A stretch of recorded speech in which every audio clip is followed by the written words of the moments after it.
আসসালাতু ওয়াসসালামু আলা রাসূলিহিল কারীম ওয়া আলা আলিহি ওয়া সাহবিহি আজমাইন।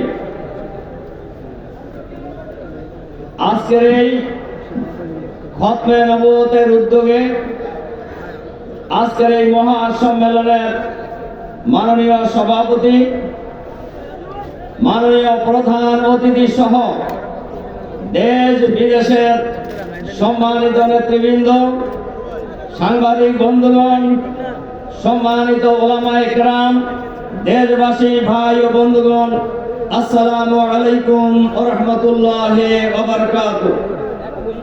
সংগ্রামী ভাই এবং বন্ধুগণ, আজকের এই সরোয়ার্দী উদ্যানে আজকে আমরা যে মহা সম্মেলনে উপস্থিত হয়েছি, এটা আজকে শুধু সরোয়ার্দী উদ্যান নয়, গোটা বাংলাদেশের সরোয়ার্দী উদ্যানে পরিণত হয়েছে।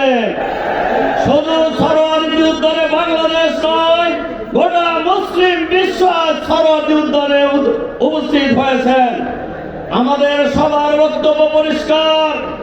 আল্লাহ বলেছেন মুহাম্মদুর রাসূলুল্লাহ সাল্লাল্লাহু আলাইহি সাল্লাম শেষ নবী। মুহাম্মদুর রাসূলুল্লাহ সাল্লাল্লাহু আলাইহি সাল্লাম নিজে বহু হাদিসে বলেছেন তিনি সর্বশেষ নবী, এর পরে আর কোন নবী আসবে না।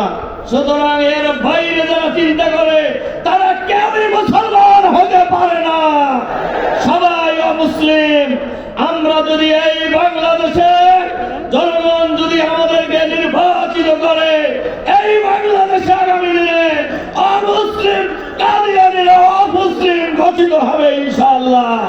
সংগ্রামী ভাই এবং বন্ধুগণ, কাজে এই অমুসলিমের ব্যাপারে, কাদিয়ানীদেরকে অমুসলিম ঘোষণার ব্যাপারে কারোর কোনো দ্বিমত নেই।